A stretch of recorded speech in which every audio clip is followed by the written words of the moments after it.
Halo semuanya, perkenalkan kami dari Universitas Bina Nusantara ingin melakukan sosialisasi terkait penanggulangan kemiskinan. Perkenalkan, nama saya William Leo Walangitan. Saya Putus Satria Nugraha Manikali. Saya Natasha Aurelia. Saya Kean. Saya Michael. Saya Stefanus. Oke, yang topik yang akan kita bawakan pada hari ini adalah sosialisasi penanggulangan kemiskinan. Nah, yang terdapat pada topik kita ini adalah yang pertama ada pengenalan, lalu ada faktor penyebab, lalu ada cara mengatasi, lalu yang terakhir ada cara mencegah. Apa itu kemiskinan? Dilansir dari detik.com itu situasi di mana individu atau suatu rumah tangga mengalami kesulitan dalam memenuhi kebutuhan dasar. Oke, jadi ternyata di dunia ini masih banyak banget negara yang mengalami kemiskinan. Salah satunya Indonesia, di mana Indonesia itu menempati peringkat ke-91 negara termiskin di dunia.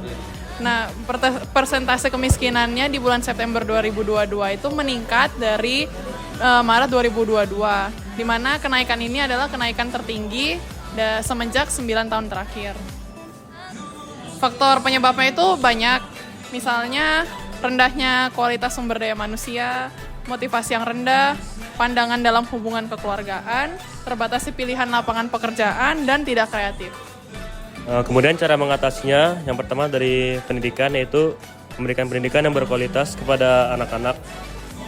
Terus ada memiliki kesempatan yang lebih baik untuk memperoleh keterampilan dan pengetahuan supaya memiliki pekerjaan yang lebih baik di masa depan. Kemudian ada dari bidang pekerjaan dan keterampilan. Yang pertama itu dengan menciptakan lapangan kerja yang layak dan memberikan pelatihan yang kepada mereka yang berada dalam kemiskinan. Terus yang terakhir ada keuangan inklusif. Yaitu yang pertama ada meningkatkan akses ke layanan keuangan bagi masyarakat miskin seperti bank, kredit mikro, dan asuransi. Selanjutnya adalah cara pencegahan kemiskinan yang meliputi Pertama, menyediakan akses pendidikan yang merata dan berkualitas bagi seluruh rakyat Indonesia tanpa memandang perbedaan yang ada. Kemudian kita juga dapat turut serta terlibat buat nyiptain berbagai lapangan pekerjaan baru dan berbagai pelatihan skill. Oke, sekarang saya akan menjelaskan cara mencegah kemiskinan ini dalam pandangan dari mahasiswa. Oke, kita sebagai mahasiswa tentu saja kita sedang berkuliah saat ini. Kita harus memanfaatkan fasilitas yang telah diberikan oleh orang tua kita dengan cara memanfaatkan pendidikan ini sebaik-baik mungkin. Lalu yang kedua itu jangan berhutang. Tentu saja zaman sekarang ini banyak aplikasi pinjol yang dimana itu bunganya sangat tinggi dan itu akan membuat skor kredit kita akan menurun sehingga akan susah untuk mendapatkan berbagai macam pinjaman nantinya. Lalu yang ketiga ada dengan cara mencatat setiap pengeluaran kita, baik itu untuk berfoya-foya, untuk kebutuhan yang penting, yang urgent atau apapun semuanya dicatat, hingga titik komanya juga semuanya, hingga itu terperinci dengan detail. Lalu yang keempat membedakan kebutuhan dan keinginan. Nah tentu saja kita ini sangat bingung dengan kebutuhan dan keinginan kita sendiri. Seperti contoh, kalau kebutuhan itu kita sebagai manusia tentu saja kita butuh makan. Nah, itu merupakan kebutuhan. Lalu, apa yang disebut dengan keinginan? Nah, keinginan itu jabaran dari kebutuhan kita. Contoh, kalau kita perlu makan, itu kan kebutuhan. Lalu, keinginannya apa? Ingin makan seperti McD, ingin makan taichan, martabak, atau dan sebagainya. Lalu, yang terakhir, ada siapkan dana darurat. Ini sangat penting untuk menyiapkan dana darurat.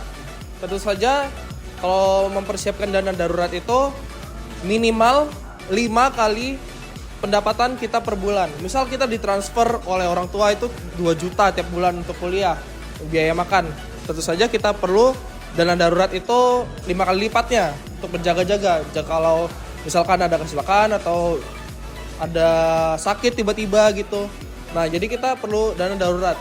Itu berarti 2 juta kali 5 itu 10 juta. Itu minimum dana mengendap di rekening kita. Untuk kesimpulannya, Kampanye ini tentang kemiskinan bertujuan untuk meningkatkan kesadaran, memobilisasi dukungan dan mengambil tindakan konkret dalam mengatasi masalah kemiskinan. Kampanye ini melibatkan pendidikan, advokasi, dan aksi masalah kemiskinan yang luas untuk mengurangi kesenjangan sosial. Kolaborasi antar pemerintah, organisasi masyarakat, sektor swasta, dan individu sangat penting dalam mencapai hasil yang signifikan. Melalui kampanye ini, kita dapat membangun kesadaran, mempengaruhi kebijakan, dan menggerakkan perubahan sosial yang berkelanjutan dalam upaya mencegah dan mengatasi kemiskinan. Sekian dari materi kami. Terima kasih.